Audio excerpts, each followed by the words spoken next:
U.S.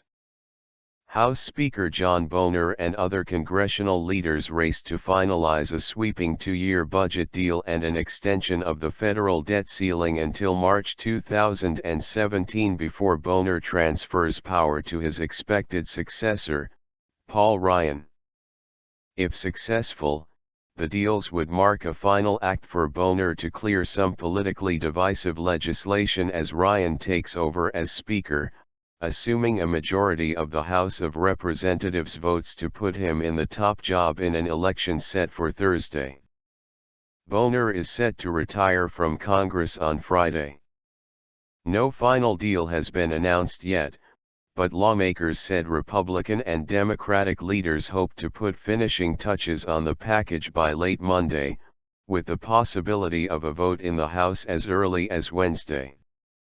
"We've had the outline of the deal offered to us, we're now awaiting to get the details," Representative Darrell Issa said at the end of a closed-door meeting of House Republicans.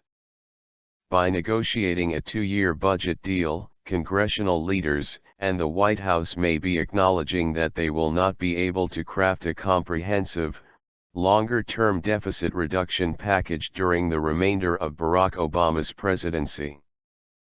Central to the pact is the easing of across-the-board budget caps, allowing an additional $80 billion in spending over 2 years, split evenly between military and domestic programs.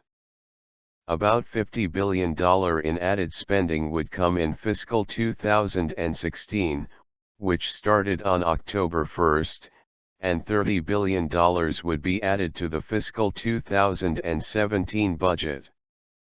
Another $32 billion in off-budget war funding is envisioned over the 2 years.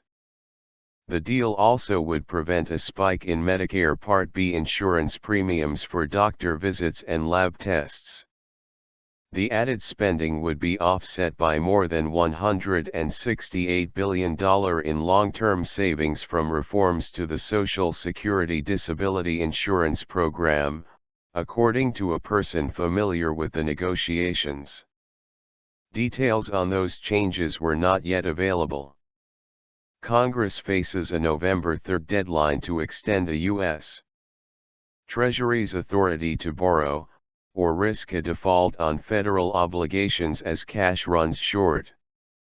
The Treasury has already postponed an auction of 2-year notes originally scheduled for October 27.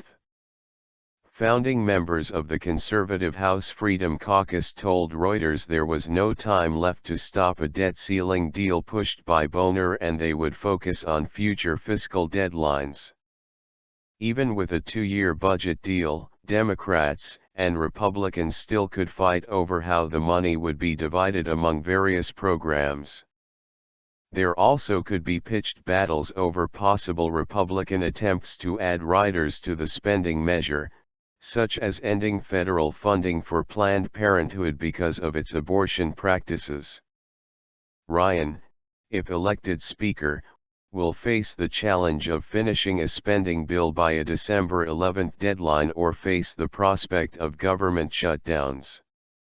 At a Monday press briefing, White House spokesman Josh Earnest said, "We continue to urge Republicans to continue to engage constructively with Democrats to identify common ground to complete a budget and debt limit deal." U.S. borrowing authority would extend to March 2017, weeks after the next president is sworn into office. Obama will be completing his second and final term in late January 2017. His successor will be elected in November 2016. Any fiscal deal would have to be approved by the full House and Senate before being submitted to Obama.